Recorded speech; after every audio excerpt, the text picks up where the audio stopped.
We are live. Jared, you can say the go to them. Yes. Greg did not even know he was playing chess, even though he agreed to it, 40 minutes ago? We don't ask a lot from Greg, but here we go. The match is live. I'm just ready to see what happens, man. These guys are some wild card players. Let's see, Greg to make the first move. Let's see if Greg aborts the game again. Okay, standard development out of Greg. Are we gonna get a Roy Lopez or an Italian game? We'll see where he puts his bishop. Okay, we're getting a 4 knights game potentially. Okay, we're maybe going into a marshal. This is weird. This will be very attacking. Okay, this is a delayed Italian. He's putting his bishop on c4 instead of pinning the knight to the king on b5.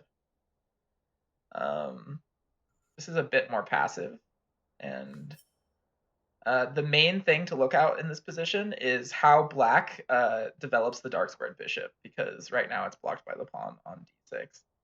This knight infiltration is not a huge threat. You can kick it out with h6. Yeah, that's what he's doing now.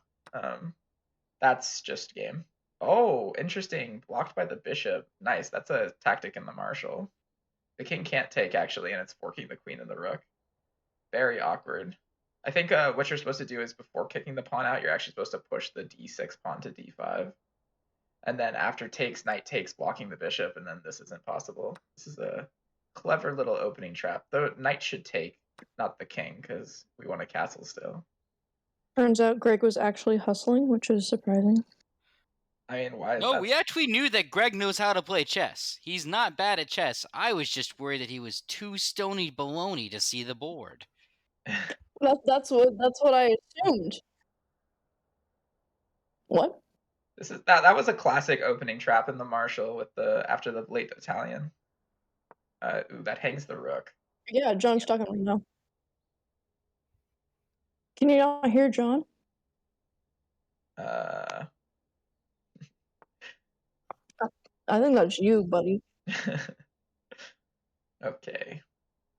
Well, this game is completely lost, so we'll see what happens. As Mitchell and Webb would say, "Oh, and that's a bad miss." There's not really any compensation for black in this position at all. Both castle sides are completely ruined. The pawn structure is way too overcommitted. If we just look at white's position, just everything is fine. This knight can just reroute to like e2 or something. Also, there's some ideas at a4. Yeah, that's another option. Greg truly showing us that sobriety is overrated.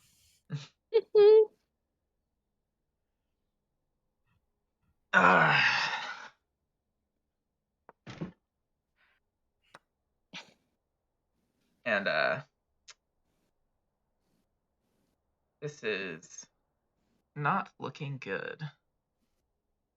I really feel like Greg was, he's in the wrong time. He was destined to be born in 1940, where every good day's work was done with a glass of whiskey in your hand at all times. Yeah, honestly though. I mean, this is just a classic example of him hustling. My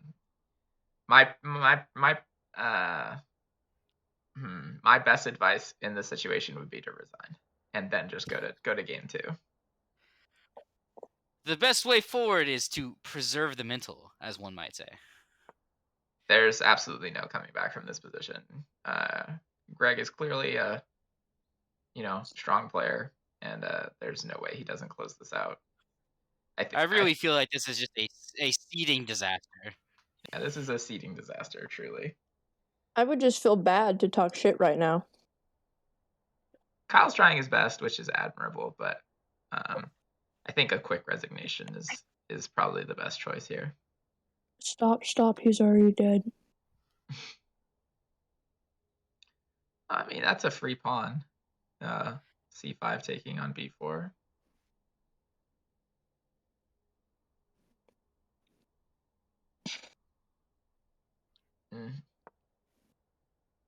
Kyle truly looking like a wounded gazelle in this moment. There's just really not a whole lot to say about this game. This game needs to be a resignation, but game goes on. Disaster. Really, really have to admire Kyle's stick-to-itiveness. Yeah, I mean, if anything, that is the strength of this position. This is looking like a 13-1 non-surrender from John at the 15-minute mark. Exactly.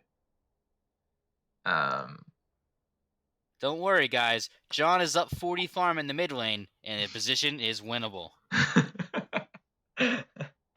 You already know, dude. He's got 10 seconds. That's plenty of time. This is mate in 1.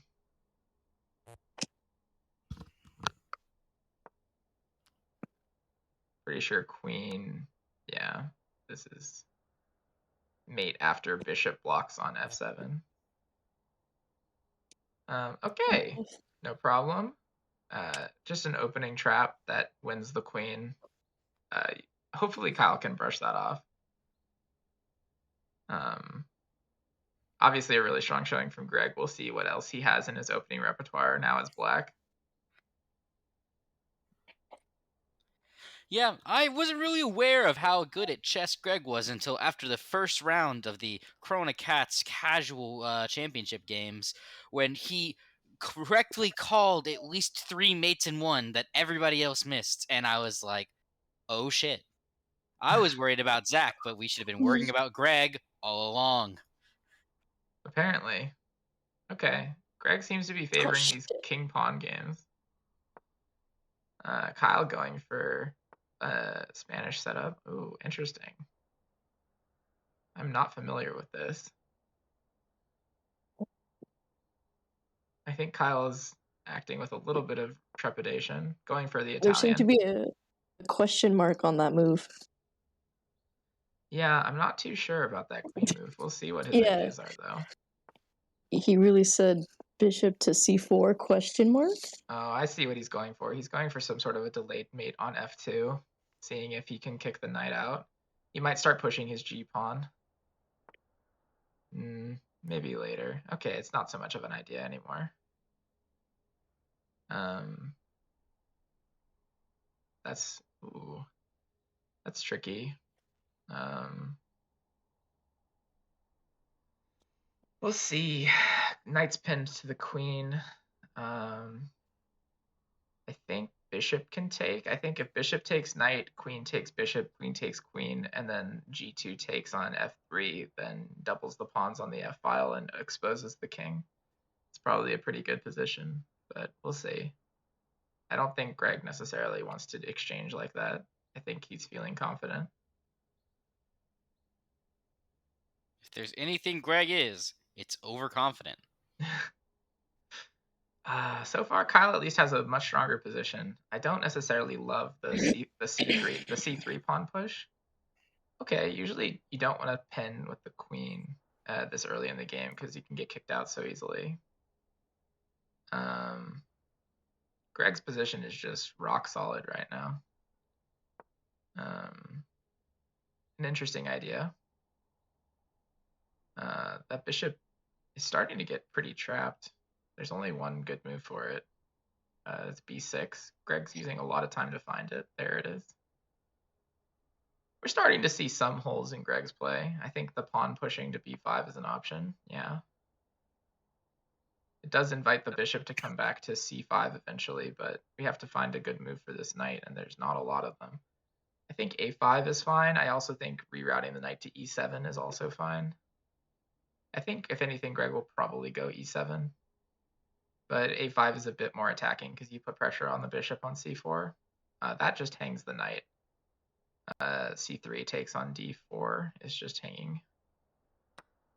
So we can start to see some holes in Greg's play. Definitely a blunder. What we're seeing right now is Greg 1v5ing at Dragon because it's, quote, the right play.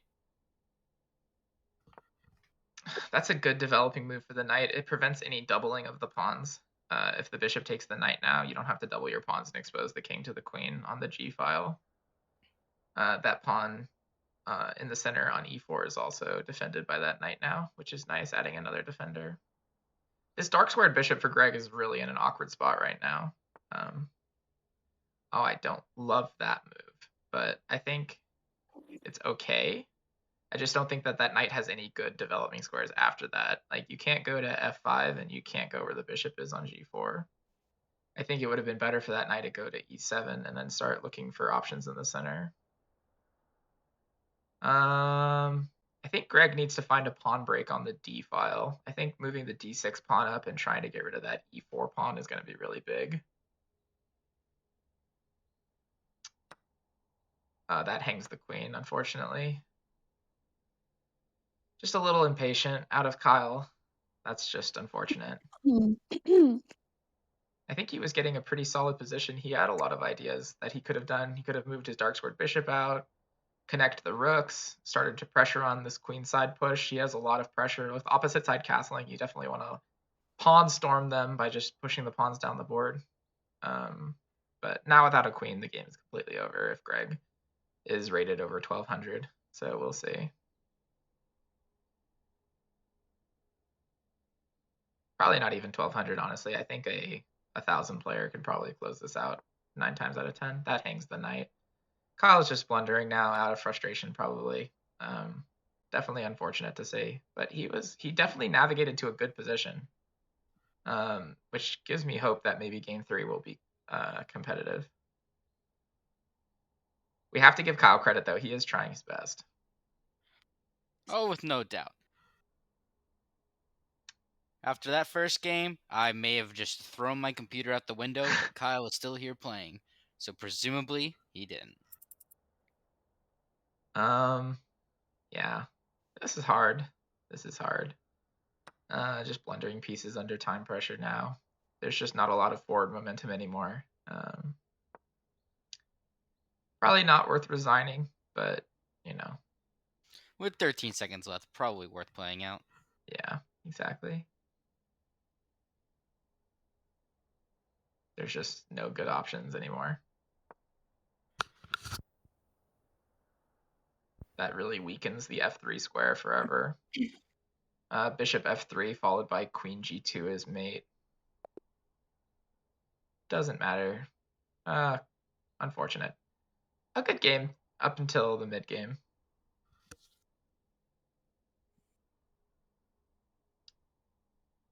Well, at 2-0, it seems that Kyle has Greg exactly where he wants him. I'm prepared for the comeback of the century. Yes, I agree. Greg is actually varying his opening prep, which is interesting. The e4 first game, d4 second game. I like this. Okay, a big center game. That's in response to the passivity of e6 in the modern. Yeah, this bishop is going to keep getting pushed around probably. Yeah. Now white just has so much space.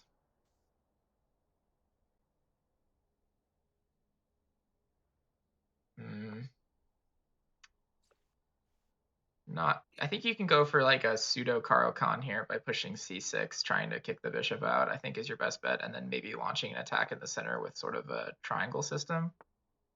I think d5 now is probably the best move to try to make pawn breaks in the center and get the light squared bishop out. Because if you go d5, right, and then the e4 pawn takes, you can then, take back with the e6 pawn and then open your light squared bishop and castle, and there's counterplay.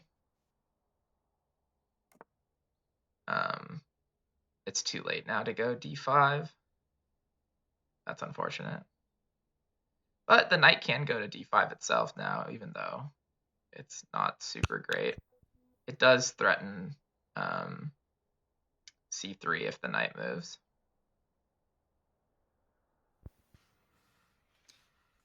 What do you guys think? What do you do now? You're down 2-0. How do you play out now? I think I'm gonna check on Kyle after this. So my strategy when I was behind in my game was to play like a complete psychopath and have her so confused that she runs out of time. Understandable. That's always a good tactic. With Greg in his inebriated state, maybe if he creates enough chaos, he can just dirty flag him, and then we get a game 4. I sure would love a game 4. Okay. This is an interesting pawn break. I don't think Greg should take here. I think just pushing to b5 is fine. He is playing his black, so he has the opportunity to maybe aggressively trade here, force a tie, and then maybe, I don't know, pull some kind of miracle on the white side next. It I, does seem that Greg's white side is his strong point in his game. yeah, I would agree. That's an interesting queen move. I'm not sure how I feel about that. I feel like a5 takes on b4, right? Yeah, exactly. Oh, didn't even see Oh my mate. god. Nice. Didn't even see it coming. I missed that too. Unfortunate. Oof. A clever tactic. Can we send Kyle some Uber Eats or something?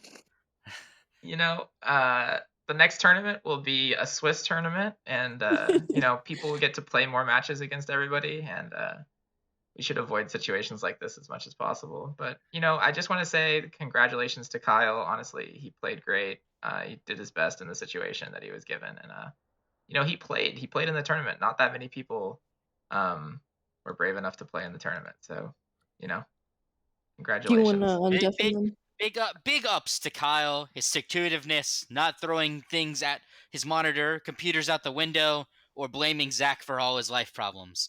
But in the Yeah. end, Greg's superior tactics and his aggressive movements won him the day. Yeah, commiserations to Kyle and congratulations to Greg. Honestly, a commanding performance. Is it I too late to misplayed a blame all few my times. problems on Zach? All right, Kyle, That's a welfare tough check. How are you prize. doing?